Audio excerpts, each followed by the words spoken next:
What are your goals and dreams? What do you want to do in the future? Let's disregard age, status, the situation you're currently finding yourself in. Think about what you truly want. How much are you willing to dedicate to it? To stand your ground for it? No matter the consequences, no matter how hard it is. There's a level of naivety in it, a level of selfishness that makes it so important to you that you're willing to disregard common sense. You're willing to disregard the harsh truth of reality, or at least pretend it isn't there so you can live in this bliss of ignorance. Everyone has likely felt this at some point, especially in your younger years where you aren't aware of how hard things really are. But for those that are in the creative arts, any form of hobby or career that relies on a level of creative freedom, you likely feel this on a much grander scale. It's this feeling of climbing up a mountain, with every other sense telling you to quit, to take the easy way out, at the cost of maybe losing yourself, losing your soul. There's this level of rage that's instilled in you once the challenge becomes real, where it feels like the entire world is against you, and you specifically. There's a need to not adapt yourself to the real world, one with rationality and rules indicating how things are supposed to go. How would you react to it? Will things magically just be the way you want it to be? Will it just happen because you worked hard for it? Will you adapt? Will you let it wake you up? Or will you succumb to the reality you want to live in, no matter how narrow it might be? I sometimes linger between which side is right, the one where you want to shape it the way you want to, or the one where the will does it for you. And cutting the philosophical talk bullshit, it's obviously a balance. You gotta learn to accept reality while not dropping your dreams and passions. There's gonna be a compromise, and everyone will have their own journey towards how they came to accept it. And hey, maybe some haven't yet. Anyway, Girls Band Cry is a really good show. That was probably one of the poorest segues I've done this channel, but watching this show hit something in me. A burning, passionate rage that was one part naive, one part secondhand embarrassment, and one part beautiful. This video was originally just gonna focus on the visuals of Girls Band Cry, its amazing CGI, and how it uses its 3D setting to create some amazing camera shots and expressions. It's a step in the direction that I'm really excited to see in future animation, not just to emulate 2D drawings, but accentuate it. 2D and 3D have always gone together beautifully, and this show is a perfect example of that. 3D has this natural feel to showing certain human emotions that feels so nice to look at transition-wise. Even if you don't personally like it, you cannot deny that technology-wise, it's amazing to see.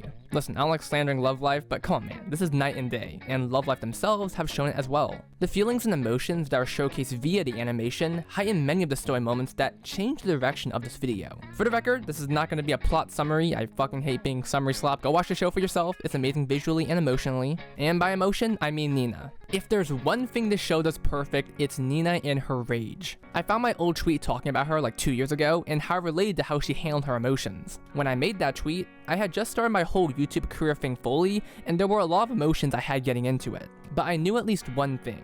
I wanted to do this. With Nina's character, she's someone refreshing, not just for me, but for the characters in the series. Someone who's different, someone who refreshes people on the beliefs they once used to have, to push them towards believing in something. In the show, she kind of serves as this beacon for the other characters because of her natural naivety. Everyone's got dreams and goals, and one thing I absolutely adore is the conflict between everyone because of how they want to achieve it. What helps with this conflict is the age range between the main characters. You have teenagers, young adults, and full adults, and the range of experience they have dictates how they feel and react. Seeing someone like Rupa, who's the oldest member in Girls Band Cry, interact with Nina, shows a level of yearning and silliness, with it being likely Rupa likes the fact that Nina is naive and aggressive towards her dreams. For her, some things were too late for her to achieve, to amend, so there's this level of respect she has for her. The title of Girls Band Cry is not only figurative, but literally. And I mean literally, as the songs have girls almost crying while singing. In the story sense though, all of these girls are crying. Not necessarily in a sad kind of way, but when you want something so bad that you yell for it to the point you start tearing up. Nina encapsulates this definition and is such a mess in a lot of ways. She reacts so erratically and irrationally and contradictory that sometimes I was not able to predict what the hell she was gonna do. While most of it can be rubbed off as normal teenager shit, she has enough passion in her for it to be more than that, to soon affect other people besides herself. She has heart, and the rage she has comes from a good place, one that doesn't want to succumb to the world that's totally built on kicking her ass specifically. She doesn't want to give up, and I really think the best way of showcasing it is her relationship with Mocha, someone who, in a way, succumbed to the harsh reality of the world, while also in a way, masking it. A big chunk of the plot are the characters forming a band, getting labels, making songs, being popular, all that jazz. And if you've been in the music industry or know about it, you know how tight shit is. Trends, algorithms, keeping your name on the front of papers and what people are talking about, that shit is hard. With Momoka, she's someone who left her group because of how commercialized it got. Adapting to the trends, becoming something that wasn't passionate, and essentially becoming a sellout in her eyes originally. If it wasn't for Nina expressing her love for Momoka's music, she was deadass about to quit it. Nina has a way of just expressing her love and passion in a really stupid way that touches a lot of people. And Momoka, sensing a bit of her past self in her, decides to form a new band because of her. In the show, there's this cynical/humble nature of her not liking the reality of the music industry,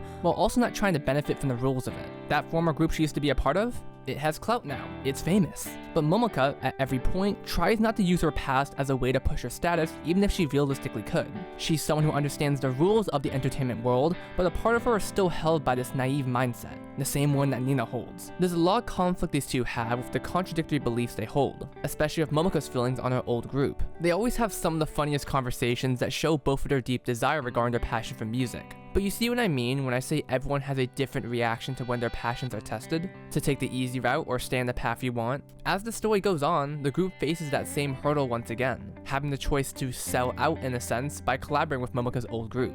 They've already been having financial issues with selling tickets and merch, and the harsh reality is that they need to do something different in order to get money, pay bills and all that shit. Nina is getting that shit paid for, but for the other characters, they have to show her the real world and why they need to adapt to it. It's that age and experience gap that helps showcase the diversity in how people react, and it makes perfect sense that Nina, the most naive one, is the one to push everyone towards the secret third option, where they can still be themselves and still live financially. Also, Toma doesn't count, she has a job and understands the world already. This all leads up to one of the worst fucking scenes in the entire show, where everyone starts to accept that they have to collaborate with the old group to retain popularity. It's more of a band fight, but I'm just simplifying things. As everyone begins to succumb to it though, Nina is the one who rebels against it, playing the guitar poorly and screaming about how she doesn't want to admit she's wrong, that even though she understands how the world works, she doesn't want everyone to bow their heads so easily, and how she feels so powerless. It is one of the most embarrassing scenes in the entire show, and the best part is that everyone low-key doesn't really give a fuck, except Momoka, whose eyes widen as very clear her words mean something to her.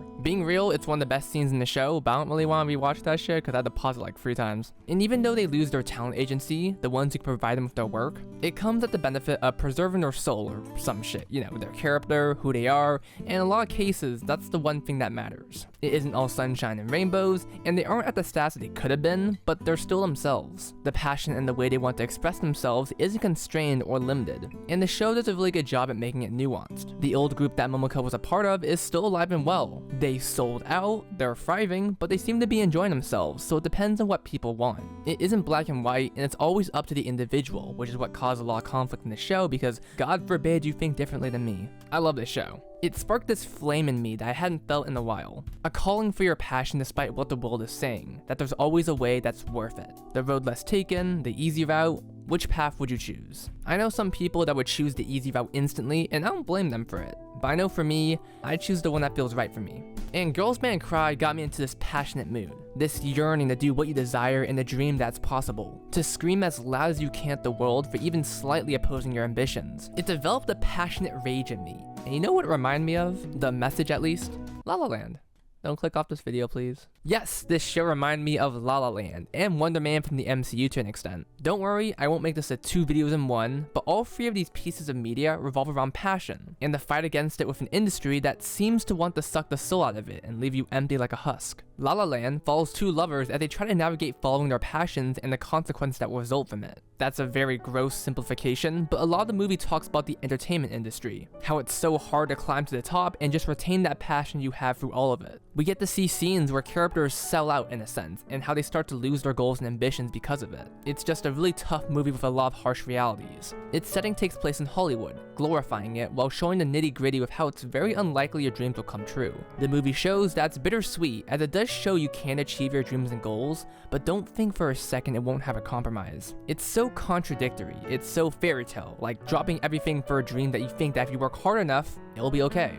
Hey, that reminds me of someone. You really get to see the impacts people have on each other and how they inspire them to keep going, to actually follow through on their dreams. One of the best quotes is from Emma Stone's character, who says to Ryan Gosling's character, I'm not saying that. I'm saying why don't you pennies so I can take start what a you've club that made no one and wants to start the go club. to? People will want to go to it because you're passionate about it, and people love what other people are passionate about. You remind people of what they Not forgot. in my experience. You can easily see the connection to Girls Band Cry with that quote, and that sentiment is felt through both series. I will say La La Land is a lot more realistic and a bit more bittersweet. I'm not spoiling that goddamn ending. Fuck this movie 10 out of 10. And as for Wonder Man, it also follows the same message as the others. In the series, we follow Simon Williams, a man who is so engrossed in the characters he plays. He writes notes for them and practically thinks as the characters, to the point he's so passionate in it that it conflicts with the actual directors and producers. He loses roles because of it. In the series, it's a very small-scale adventure detailing the Hollywood industry between an actor trying to make his first breakout role and an old veteran who knows the ins and outs of the entertainment world.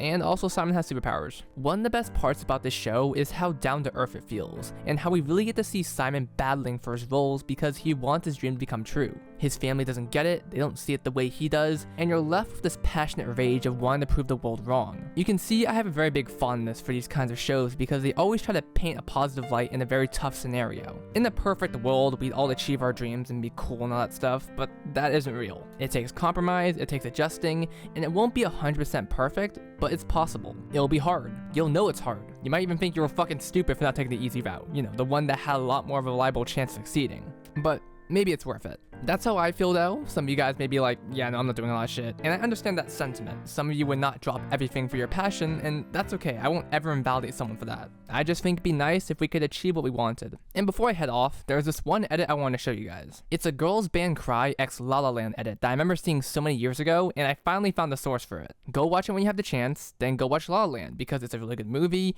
and the edit shows the amazing similarities they have between each other. Passion. It truly is something. Hopefully that Girls Band Cry game actually comes out at some point, because I'm actually really excited to play it. I feel like might actually be something that I actually like. Anyways, rip my best girl.